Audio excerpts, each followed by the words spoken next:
Masih dalam bab pembahasan tentang fikih akhlak ini ya. Satu waktu ada peristiwa yang menarik yang dinotis di dalam sebuah hadis yang kemudian bisa kita jadikan pelajaran. Diriwayatkan oleh Muslim dan Anas bin Malik. Satu hari ada di antara kami sedang bersama Nabi Muhammad SAW, seorang badui datang kemudian ngambil tempat di pojokan, kemudian kencing di masjid. Jadi di pojokan masjid dia kencing. Para sahabat langsung heboh toh ya, kemudian mengusirnya. Tetapi Rasulullah SAW kemudian berkata, jangan kalian hentikan dia, biarkanlah.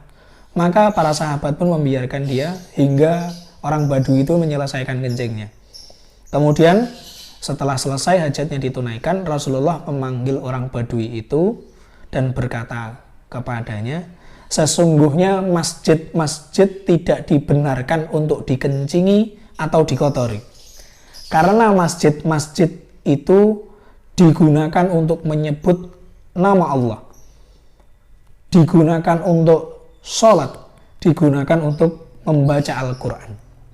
Kemudian setelah disampaikan, Rasulullah mengajak seseorang untuk mengambil seember air dan menyiramnya di tempat orang badui yang kemudian kencing tadi di pojokan masjid.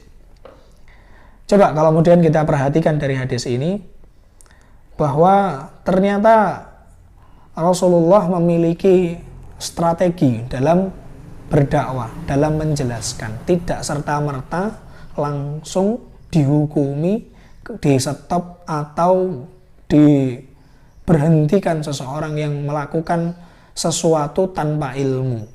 Barangkali memang pada karakternya dia tidak tahu, atau mungkin secara basic juga memiliki pemahaman yang agak lambat, sehingga hal yang paling bagus dilakukan terhadap objek dakwah yang kemudian tidak kita kenal sebelumnya di sosial media misalnya, karena random gitu ya, maka yang perlu kita lakukan adalah analisis dulu, ma'rifatul medan dulu, lihat-lihat dulu, jangan langsung dihukumi.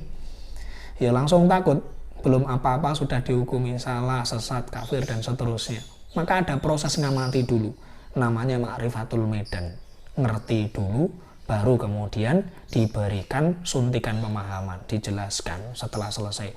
Pas waktu keluar hajat ya jangan di stop, bisa emosi, marah, dan seterusnya karena dia sedang melakukannya. Tetapi jika ditunggu sudah selesai, beres, dinasihatkan, kemudian dijelaskan. Ini insya Allah ajakan yang penuh dengan akhlakul karimah. Semoga kita bisa mencontoh.